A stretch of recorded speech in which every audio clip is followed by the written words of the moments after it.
کفاروں کو کھینچ کر کے لایا جائے گا گروہ در گروہ، پورے جماعتوں کی جماعتیں آئیں گی، ان کو کھینچ کر لایا جائے گا، دروازے پر پہنچیں گے۔ حتی اذا جاؤہا فتحت ابوابہا، جیسے ہی یہ لوگ پہنچیں گے جہنم کے دروازے کھول دیے جائیں گے، کھول دیے جائیں گے۔ وقال لهم خزنتہا، اور جہنم کے جو دربان فرشتے ہیں وہ ان سے پوچھیں گے، ان کفار سے، الم یأتکم رسل منکم یتلون علیکم آیات ربکم، کیا تمہارے پاس کوئی رسول نہیں آئے تھے جو تمہارے رب کی آیتیں تم پر تلاوت کرتے تھے؟ وَيُنذِرُونَكُمْ لِقَاءَ يَوْمِكُمْ هَذَا، اور وہ رسول آج کے اس دن سے تمہیں نہیں ڈراتے تھے؟ کوئی آئے تھے یا نہیں آئے تھے تمہارے زمانے میں؟ سوال ہوگا ان لوگوں سے۔ تو پھر وہ کیا کہیں گے جہنم کے دروازے پر پہنچ کر؟ قالوا بلا، کہیں گے کیوں نہیں، ہاں آئے تو تھے، لیکن انہوں نے جھٹلا دیا، مذاق کیا انبیاء کے ساتھ، پھر ان پر عذاب جو ہے واجب ہو گیا، اور انہیں کہا جائے گا قیل ادخلوا ابواب جہنم خالدین فیہا، کہا جائے گا جہنم میں داخل ہو جاؤ ہمیشہ ہمیشہ کے لیے، ہمیشہ کے لیے، نان اینڈنگ، کبھی ختم نہیں ہوگا۔ وہ 100 سال ہے کہ 1000 سال ہے کہ لاکھ سال ہے کہ کروڑ سال ہے، ہم نہیں کہہ سکتے، ہمیشہ ہمیشہ کے لیے دوزخ میں چلے جائیں گے کفار۔ پھر اللہ تعالیٰ آیتوں میں فرماتا ہے وَسِيقَ الَّذِينَ اتَّقَوْا رَبَّهُمْ إِلَى الْجَنَّةِ زُمَرًا، پھر جو اللہ سے ڈرتے تھے دنیا میں، متقیوں کی جماعت، ایمان والوں کی جماعت، یہ بھی لائے جائیں گے جنت کی طرف، یہ بھی جماعت در جماعت آئیں گے۔ حتی اذا جاؤہا وفتحت ابوابہا، جب یہ مومنین دروازے پر پہنچیں گے جنت کے دروازے کھول دیے جائیں گے۔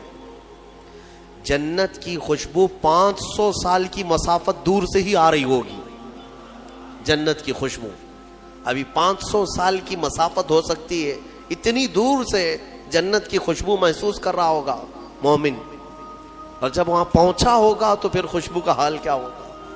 دروازے کھول دیے جائیں گے۔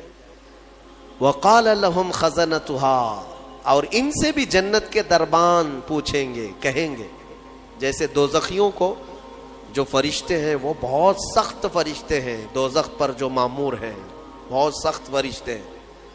دوزخ کے دربان کا نام حضرت مالک ہے، جو داروغہ دوزخ ان کو کہا جاتا ہے۔ ویسے کئی فرشتے مقرر ہیں، ان میں جو سردار فرشتے ہیں ان کا نام حضرت مالک ہے، وہ سخت قسم کے فرشتے ہوں گے۔ اور پھر جنت کے جو دربان ہیں وہ حضرت رضوان ہیں، جنت کے داروغہ فرشتے ہیں، سردار فرشتے جو ہیں، جنت کے سارے دروازوں کے امور جن کے ہاتھ میں ہیں وہ حضرت رضوان، وہ بھی فرشتے ہیں۔ جب مومنین وہاں پہنچیں گے دروازے کھول دیے جائیں گے، ان سے بھی وہ دربان فرشتے کہیں گے، کیا کہیں گے؟ ویسے نہیں، کیا تمہارے پاس رسول نہیں آئے تھے؟ کیا تمہیں آج کے دن سے ڈرایا نہیں گیا تھا؟ بلکہ دروازے کھولتے ہی وہ کیا کہیں گے؟ وقال لهم خزنتها سلام علیکم، فرشتے کہیں گے اللہ کی سلامتی ہو تم پر، آ جاؤ، طبتم فادخلوها خالدین، مبارک ہو تمہیں، آؤ اندر ہمیشہ ہمیشہ کے لیے۔ جو جنت میں جائے گا وہ بھی ہمیشہ کے لیے جائے گا۔ وما هم بخارجین منها، کوئی بھی جنت سے نکالا نہیں جائے گا، جنت میں جانے کے بعد پھر ایگزٹ نہیں ہے، کوئی نہیں آئے گا، جو وہاں گیا وہ ہمیشہ رہے گا۔ پھر سارے مومنین کیا کہیں گے؟ سب سے پہلے جنت میں جاتے ہی وقالوا الحمدللہ، سب مومنین کہیں گے الحمدللہ، ہمارے مولا کا، رب ذوالجلال کا، اللہ کا شکر ہے، تمام تعریفیں اس کے لیے ہیں۔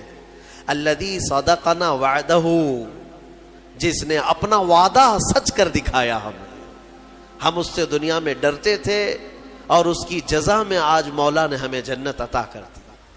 جنت کیا ہے میرے عزیزوں؟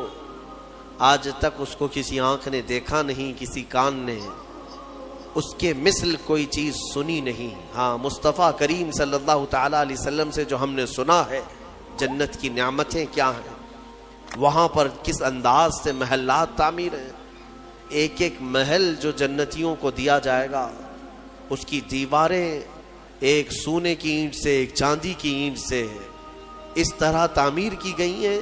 زمین مکمل نرم زعفران سے، اور گھر محلوں کے اندر جواہرات، یاقوت، زمرد، لولو اور نہ جانے مرجان کون کون سے قیمتی پتھروں سے محل کو سجایا گیا ہے. ایک چھوٹے محل کی بات کر رہا ہوں. پھر ہر محل